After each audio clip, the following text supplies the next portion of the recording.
क्या आपने कभी सोचा है कि काला जादू असल में कहां से आया? कुछ लोग इसे सिर्फ कहानी समझते हैं और कुछ लोग इससे बहुत डरते हैं, लेकिन हकीकत इससे कहीं ज्यादा राज वाली है। हमारी कहानी जमीन से शुरू नहीं होती, बल्कि हजारों साल पहले बादलों के ऊपर एक ऐसी बातचीत से शुरू होती है जिसने इंसानों की तारीख बदल दी। उस वक्त दुनिया ठीक नहीं चल रही थी। लोग गलतियां कर रहे थे, लड़ रहे थे और अपने पैदा करने वाले को भूलते जा रहे थे। आसमानों में फरिश्ते हमें देख रहे थे। उन्होंने इंसानों के गुनाह देखे और वो हैरान हो गए। ऐ अल्लाह, आपने इंसानों को क्यों बनाया? ये जमीन में फसाद फैलाते हैं, खून बहाते हैं, और हम यहाँ आपकी इबादत करते हैं और हर हुक्म मानते हैं। अल्लाह, जो सब कुछ जानने वाला है, ने उन्हें एक ऐसी बात बताई जो फरिश्तों ने कभी महसूस नहीं की थी। अल्लाह ने फरमाया कि इंसानों में एक चीज है जो फरिश्तों में नहीं, ख्वाहिश। इंसान को भूख लगती है, मोहब्बत महसूस होती है, लालच भी आता है। इसी वजह से इंसान की इबादत मुश्किल भी है और बहुत कीमती भी। कुछ फरिश्तों ने सोचा कि अगर उन्हें भी इंसानों जैसे एहसास दे दिए जाएं, तो वो कभी नहीं बहकेंगे, वो हमेशा पाक रहेंगे। तब एक इम्तिहान रखा गया। 2 सबसे नेक और ताकतवर फरिश्तों को जमीन पर भेजा गया, इंसान बनाकर। उनके नाम थे हारूत और मारूत। अल्लाह ने उन्हें इंसान का जिस्म दिया। पहली बार उन्होंने सूरज की गर्मी महसूस की, पेट में भूख का एहसास हुआ और दुनिया की तरफ तवज्जो बटने लगी। उन्हें बाबिल भेजा गया, एक ऐसा शहर जो खूबसूरती के लिए मशहूर था, लेकिन जहां छुपे हुए राज और खतरनाक जादू भी था। जब उन्होंने जमीन की गर्दालूद गलियों में कदम रखा तो इम्तिहान शुरू हो चुका था। बाबिल दुनिया का सबसे खूबसूरत शहर था, लेकिन इसके अंदर एक बहुत बड़ा मसला छुपा हुआ था।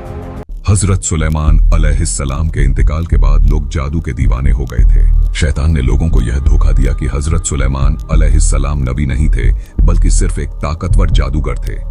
लोग जादू का इस्तेमाल एक दूसरे को नुकसान पहुंचाने, जल्दी अमीर बनने और छुपे हुए खजाने ढूंढने के लिए करने लगे। इसी हंगामे के दौरान हारूत और मारूत वहां आए। वह किसी डरावनी शक्ल के नहीं थे, बल्कि अक्लमंद, खूबसूरत और बाकार इंसानों जैसे लगते थे। अल्लाह ने उन्हें एक खास काम देकर भेजा था, लोगों को यह फर्क समझाना कि अल्लाह का मौजिजा क्या होता है और जादू के करतब क्या होते हैं।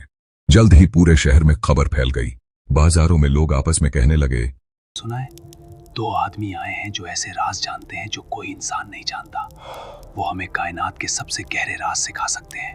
हजारों लोग उनके गिर्द जमा हो गए और सीखने की जिद करने लगे। लेकिन हारूत और मारूत ने फौरन कुछ सिखाना शुरू नहीं किया। किसी भी जादू का एक लफ्ज कहने से पहले उन्होंने सबको सख्त वार्निंग दी। हारूत ने संजीदा आवाज में कहा, रुको, आगे बढ़ने से पहले हमारी बात सुन लो। हम तुम्हारे रब की तरफ से एक आजमाइश है। मारूत ने कहा, यह इल्म अपनी तकदीर बदलने के लिए मत सीखो। अगर तुमने इसे अल्लाह के रास्ते के खिलाफ इस्तेमाल किया तो जन्नत से महरूम हो जाओगे। काफिर मत बनो। क्या तुम वाकई आगे बढ़ना चाहते हो? लेकिन ज्यादातर लोगों को इस बात की कोई परवाह नहीं थी। उनके दिल लालच से भरे हुए थे। वह बोले, हाँ हाँ, बस हमें सिखा दो। तब हारूत और मारूत ने सिखाना शुरू किया। उन्होंने ऐसे जादू बताए जो इतने ताकतवर थे कि मियां बीवी के दरमियान नफरत भी डाल सकते थे। लेकिन असल बात यह थी, वह यह इल्म इसलिए नहीं दे रहे थे कि लोग उस पर अमल करें, बल्कि इसलिए कि लोगों को समझ आ जाए कि यह एक इम्तिहान है। जैसे जैसे दिन गुजरते गए, बाबिल एक ऐसी बस्ती बन गया जहां हर तरफ खुफिया बातें होने लगीं। लोग अब अल्लाह को याद नहीं कर रहे थे, बल्कि आसान और गलत रास्ते ढूंढ रहे थे। कोई अपने पड़ोसी पर काबू पाना चाहता था, कोई जल्दी अमीर होना चाहता था और कोई पुरानी दुश्मनी का बदला लेना चाहता था। हर तरफ लालच और खुदगर्जी फैली हुई थी। हर सुबह हारूत और मारूत के पास लोगों की लंबी लाइन लग जाती थी। ये लोग दुआ लेने नहीं आते थे, बल्कि अपनी रूह के लिए एक खतरनाक हथियार खरीदने आते थे। एक आदमी आगे आया। उसकी आंखों में गुस्सा भरा हुआ था। वह अपने कारोबारी दुश्मन को बर्बाद करने का जादू चाहता था। हारूत ने उसके कंधे पर हाथ रखकर रोका, रुको, एक लफ्ज सीखने से पहले सोच लो कि तुम क्या कर रहे हो। तुम चंद सिक्कों के लिए जन्नत छोड़ रहे हो। यह सिर्फ सबकर नहीं, तुम्हारी रूह के लिए एक फंदा है। मुझे परवाह नहीं, बस मुझे ताकत दे दो। मैं अपने दुश्मन को गिरता हुआ देखना चाहता हूं। हम सिर्फ एक आजमाइश हैं। अगर तुम ये सीखते हो तो तुम खुद अल्लाह की हिफाजत से बाहर जा रहे हो। क्या तुम वाकई थोड़ी सी बदले की खातिर सब कुछ खोने के लिए तैयार हो? इस आजमाइश का सबसे दर्दनाक हिस्सा यह था कि लोग इस इल्म का गलत इस्तेमाल कर रहे थे। कुरान बताता है कि वो मियां बीवी के दरमियान जुदाई डालने के तरीके सीखते थे। जरा सोचें, घर टूट रहे थे, एतिमाद खत्म हो रहा था और घरों में गम ही गम था। ये सब इसलिए हुआ कि लोगों ने फरिश्तों की वार्निंग न मानी। जब बाबिल का शहर जादू में डूबा हुआ था, उस वक्त एक शख्स ऐसा भी था जो इस सब के खिलाफ खड़ा था। वह एक नबी थे जिनके पास हर जादूगर से ज्यादा ताकत थी। उनका नाम हजरत सुलेमान था और अब शयातीन उनके बारे में एक बहुत बड़ा झूठ फैलाने वाले थे। आज अगर आप फिल्में देखें या पुरानी किताबें पढ़ें तो अक्सर हजरत सुलेमान को एक जादूगर बादशाह दिखाया जाता है जिसके पास जादू की अंगूठी होती है। लेकिन क्या आप जानते हैं कि यह बात असल में एक बहुत बड़ा झूठ था? यह झूठ शयातीन ने बनाया था ताकि अपनी नाकामी छुपा सकें।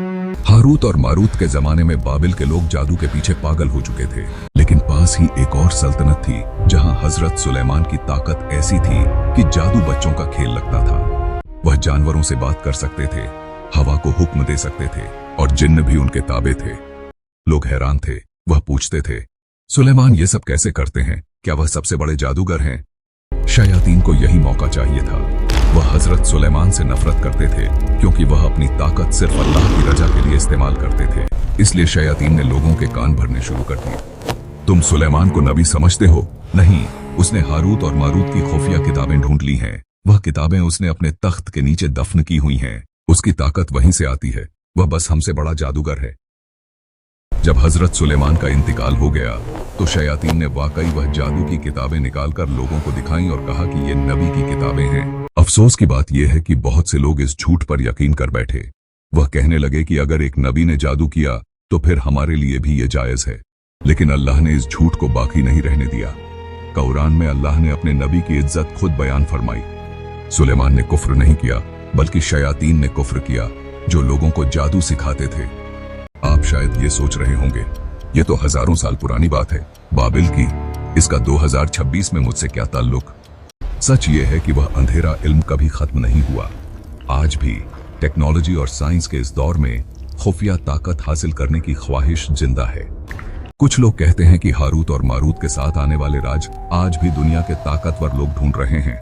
खुफिया गुरूहों और छुपी हुई रसूमात की कहानियां मशहूर हैं जो वही आसान रास्ता चाहते हैं जो बाबिल के लोग चाहते थे।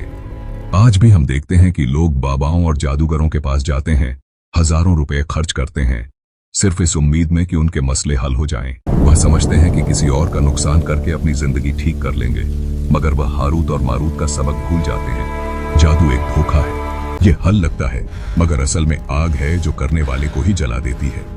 तो फिर हम खुद को कैसे बचाएं? अगर ये फतना आज भी मौजूद है तो हमारी हिफाजत क्या है? याद करें जब नबी करीम सल्लल्लाहु अलैहि वसल्लम पर भी जादू के जरिए हमला किया गया था। अल्लाह के सबसे प्यारे नबी भी इस आजमाइश से गुजरे, मगर अल्लाह ने उन्हें अकेला नहीं छोड़ा। अल्लाह ने शिफा नाजिल फरमाई। कुरान की 2 छोटी सूरतें, सूरतुल फलक और सूरतुल नास, ये सिर्फ स्कूल में याद करने की आयतें नहीं, ये हमारी असल ताकत हैं। हारूत और मारूत ने हमें यह सिखाया कि इंसान का दिल एक बड़ी जिम्मेदारी है। हमारे अंदर नफ्स भी है जो हमें नीचे खींचता है और रूह भी है जो अल्लाह से जुड़कर फरिश्तों से भी बुलंद हो सकती है। अगली बार जब आप जादू की कोई कहानी सुने तो घबराएं नहीं, बस बाबिल को याद करें, फरिश्तों की वार्निंग को याद करें और ये याद रखें कि अल्लाह का नूर हर अंधेरे से ज्यादा ताकतवर है।